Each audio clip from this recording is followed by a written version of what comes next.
increasing desperation and decreasing awareness of the world around him, Rush Limbaugh speeds inexorably towards career self-destruction. There may be some politicians and some advertisers happy to be associated with undeniable racism, but the ones who aren't will probably let this be known, one contract non-renewal and one repudiation at a time. Our third story on the countdown, Limbaugh compares the Supreme Court nominee to a housekeeper and offers her a vacuum cleaner. Meantime, the American public, comfortably ahead of this nonsense, views her more favorably than other recent Supreme Court nominees. Boss Limbaugh in a tizzy because Judge Sonia Sotomayor revealed in documents provided to a Senate Judiciary Committee that she is a member of a professional organization for women called the Belizean Grove. Limbaugh wondered how liberals would have reacted if recent male Supreme Court nominees had been part of an all-male club. Would they have forgiven the judge's involvement in an old boys club? Or would they have erupted in a full-flown five-alarm rage? Safe to say any conservative in this situation would find their nomination dead in the water, clubbed like a baby seal, no question about it.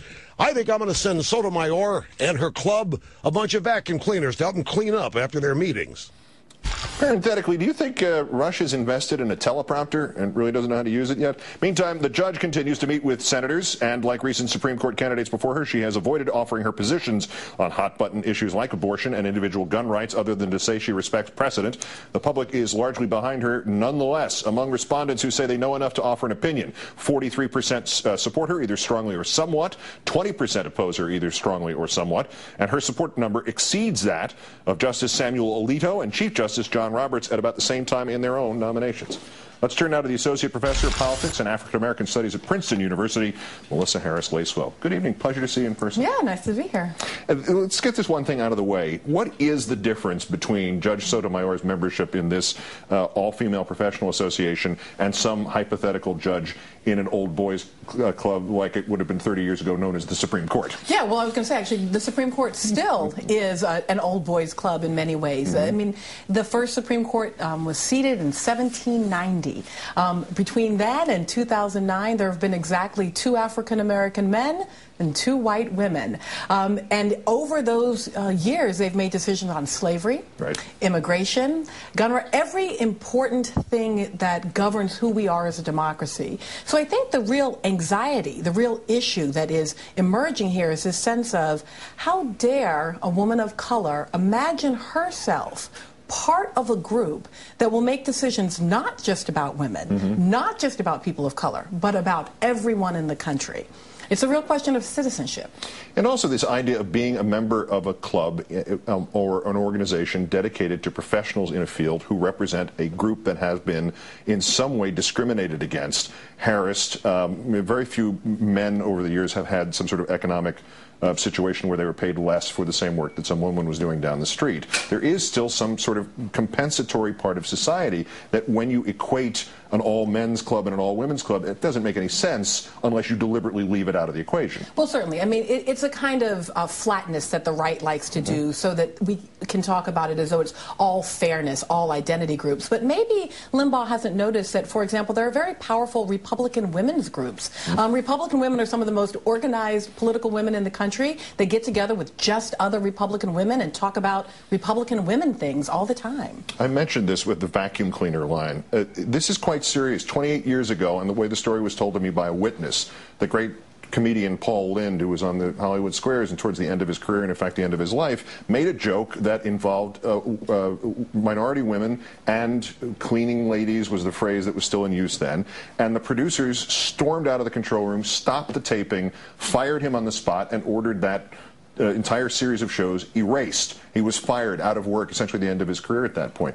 Why is that not happening here? Is there something more important about 1981 Hollywood Squares than 2009 political discourse on the radio? Well, maybe, but I got to say, as a tenured professor who says outrageous things on Twitter usually 10 times a day, I'm sort of pleased that we can't just be fired for saying even completely outrageous and awful things.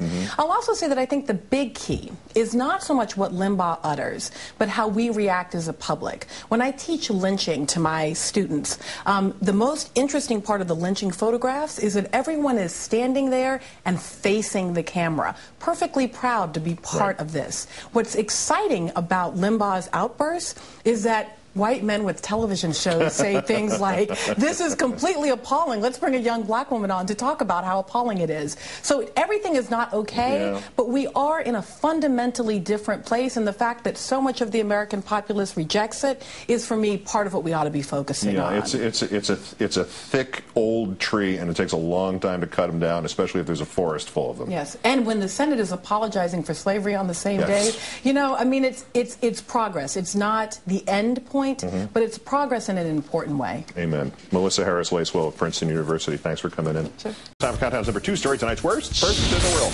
The bronze to Republican State Senator Diane Black of Tennessee. It was her staffer, Sherry Goforth, who was responsible for forwarding this by a state email, a collage of the presidents with Obama in the lower right-hand corner represented by just a pair of white eyes against a black background.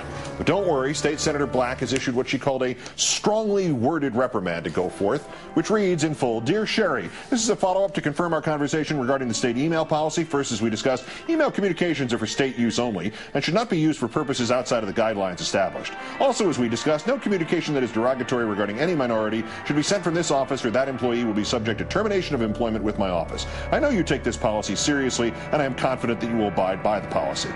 Your service to my office and the legislature has been commendable, with the exception of this incident, and I look forward to working together in the future within these guidelines. Sincerely, Diane Black. Well, that'll show her. You missed it, Senator. Not only did you need to fire Sherry Goforth, but you had the chance to say simply, Sherry, go forth.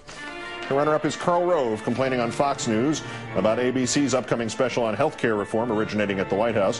When the news model said, it seems rather unprecedented, Rove replied, this is an unprecedented access to the White House. More importantly, an unprecedented use of the White House. I can't remember a time when a network came in and was going to devote a significant block of time to covering an issue that was on the president's agenda. How about the Iraq War, Karl? Well, more recently, in February last year, Fox ran what it called a documentary on President Bush, which actually opened with these words. Fox News has been granted unprecedented access inside the president's world. But our winner, columnist Charles Krauthammer, putting in his usually counterfeit 2 cents on Obama's media criticism from Tuesday with this quote, what's really interesting, the president yesterday has said, he complained about Fox and he said, I think accurately, that it is the one only voice of opposition in the media. The rest of the media are entirely in the tank and it's embarrassing. You would think it would be embarrassment that would deter them. Fox is the only voice of opposition? But of course that is not at all what Obama said. First of all, I've got one television station that is entirely devoted to attacking my administration. And you'd be hard-pressed if you watched the entire day to find a positive story about me on that front. So Charles Krauthammer twisted that to make it sound like Obama had said Fox was the only voice of opposition. What was the rest of that quote? It's embarrassing. You would think it would be embarrassment that would deter them. It doesn't work with Charles Krauthammer, today's worst person in the world.